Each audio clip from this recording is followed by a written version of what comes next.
పెద్దలు చెప్పారని, గురువులు చెప్పారని ఉల్లిపాయలు, వెల్లుల్లి చాలామంది చాలా రోజుల నుంచి మానేసి ఉంటారు. నేను కూడా ఆ విధంగానే మానివేయటం జరిగింది వెల్లుల్లి. అసలు రీజన్ ఏంటి? ఎందుకు మానాలి? ఇవి చాలామందికి తెలియదు. నాకు కూడా ఇప్పటివరకు తెలీదు. ఇప్పుడు నాకు తెలియజేయబడ్డది. ఇది నేను మీతోటి కూడా షేర్ చేసుకోవాలనుకుంటున్నాను. ఉల్లిపాయలు, వెల్లుల్లి రహస్యం, శాస్త్రాలలో వాటి వినియోగం. ఎందుకు నిషేధించబడ్డది? ఉల్లిపాయ, వెల్లుల్లిని తినకూడదనే దాని వెనుక ఉన్న అత్యంత ప్రసిద్ధ పౌరాణిక గాథ సముద్ర మథనం లాంటిది. అంటే ఎంత పురాణ గాథ అంటే, విష్ణుమూర్తి మోహిని రూపం ధరించి సముద్రం నుండి ఉద్భవించిన అమృతాన్ని దేవతలకు పంచుతుండగా ఒక రాక్షసుడు దొంగచాటుగా వచ్చి వారి మధ్య కూర్చుంటాడు. అది అందరికీ తెలిసిన స్టోరీయే. అతడిని ఒక దేవతగా పొరబడి విష్ణుమూర్తి అతనికి కూడా అమృతాన్ని సమర్పిస్తాడు. అయితే అదే క్షణంలో సూర్యచంద్రులు అతడు నిజానికి ఒక రాక్షసుడు అని ఆయనకి తెలియజేస్తారు. విష్ణుమూర్తి వెంటనే ఆ రాక్షసుడు మొండెను నుండి తలను వేరు చేస్తాడు. అయినప్పటికీ అమృతం అప్పటికే రాహు నోటికి చేరడం వల్ల అతని తల అమరత్వం పొందుతుంది. అయితే విష్ణుమూర్తి రాహువు తలను నరికేటప్పుడు ఆ తెగిన తల నుండి కొన్ని అమృతపు చుక్కలు భూమిపై పడి వాటి నుండి ఉల్లిపాయలు, వెల్లుల్లి పుట్టాయంట.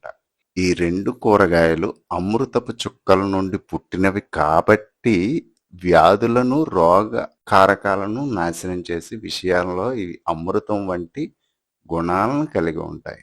అయితే ఇవి ఒక రాక్షసుని నోటి నుండి పడినందుకు ఘాటైన వాసన కలిగి ఉండి అపవిత్రమైనవిగా పరిగణించబడతాయి. అందువల్ల దేవతలకు సమర్పించే భోగం అంటే పవిత్రమైన నైవేద్యాలు తయారీలో వీటిని ఎప్పుడూ ఉపయోగించరు.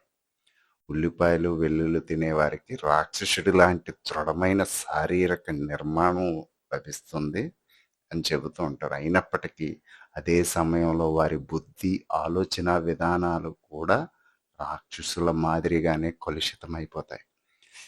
ఈ రెండు కూరగాయలను మాంసంతో సమానంగా భావిస్తారు కూడా. వెల్లుల్లి, ఉల్లిపాయలు తినేవారి మనస్సు మరియు వారి మొత్తం శరీరము తామసిక జడమైన చీకటి స్వభావాన్ని పొందుతుంది. అటువంటి వ్యక్తులు ధ్యానంపై కానీ, భక్తి గీతాలు అంటే భజనలపై కానీ మనస్సు కేంద్రీకరించడం కష్టమని భావిస్తారు. చివరికి ఇది ఆధ్యాత్మిక పతనానికి దారితీస్తుంది. సరిగ్గా ఈ కారణంగానే శాస్త్రాలలో ఉల్లిపాయలు మరియు వెల్లుల్లి తినడం నిషేధించబడ్డది. ఇది సేకరణ జరిగింది. ఇది ఒక రీజన్గా మీరు తెలుసుకుంటే మనలో ఉన్న తామసిక రజోగుణాలు ప్రేరణ కలగకుండా ఒక తపోగుణం వైపు, సాత్వికం వైపు వెళ్ళాలంటే, ఒక దైవత్వ వైపు గుణాలు కలిగి ఉండాలంటే వీటిని వదిలిపెట్టేయాలి. నిజానికి మాంసాహారం అనేది రాక్షస ఆహారం. దానితో పాటు ఇది కూడా యాడ్ ఆన్ అయ్యిందనమాట.